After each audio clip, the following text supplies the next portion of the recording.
O gerente de Agricultura e Desenvolvimento Rural, Antônio Gonçalves do Amaral, ressalta a diversidade de práticas implementadas como barraginhas, terraceamentos e proteção de nascentes que tornam o PSA mais abrangente e eficiente.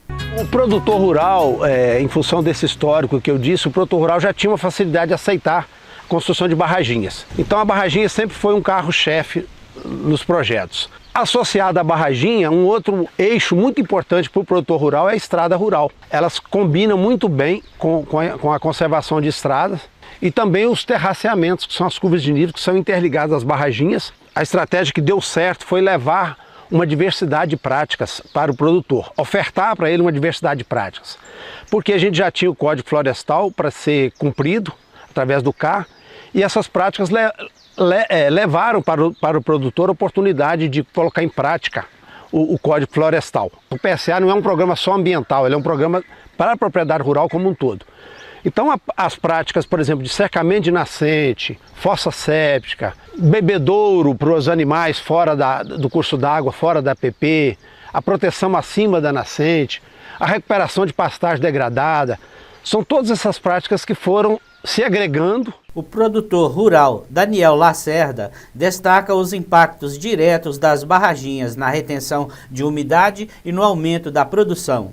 Ele também enfatiza os benefícios coletivos para a cidade. Foram feitas barraginhas, curvas de níveis. Isso ajuda muito com o período pós-chuvas, com a umidade da terra. A gente tendo mais umidade na terra em torno dessas barraginhas, a gente tem uma quantidade maior de capim, de trato, a manutenção do animal fica mais fácil.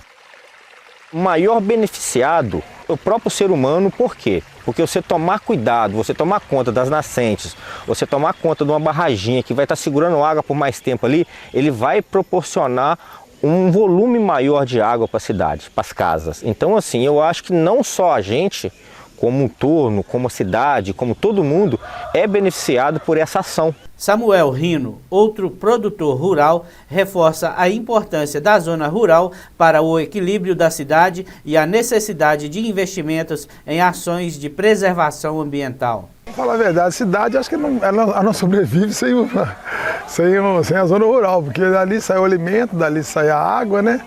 Então, tudo bem, um depende do outro, né? A zona rural depende também dos produtos industrializados ali, mas assim, o impacto da zona rural, tudo que você puder fazer ali para preservar ali a água, que é um bem maior, um bem assim, que ninguém vive sem. Há de ser investido, há de ser muito bem avaliado por todo gestor público essas ações, porque você trazer essa segurança aí que é muito importante. Que além dessas ações a gente está assim, fazendo, cuidando do meio ambiente, a gente está adequando a propriedade da gente para atender a nossa legislação ambiental.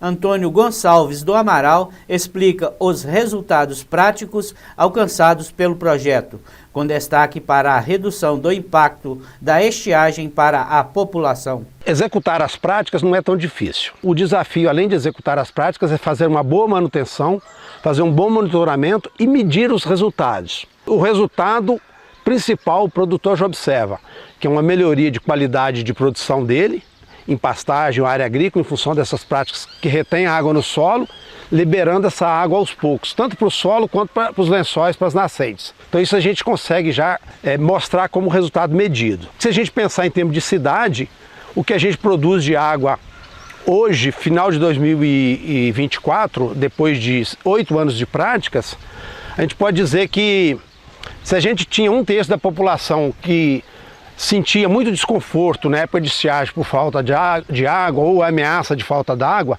1/3 da população, 40 mil habitantes. Hoje a gente tem 30 mil habitantes já um pouco mais tranquilos em relação a esse risco de falta d'água na estiagem.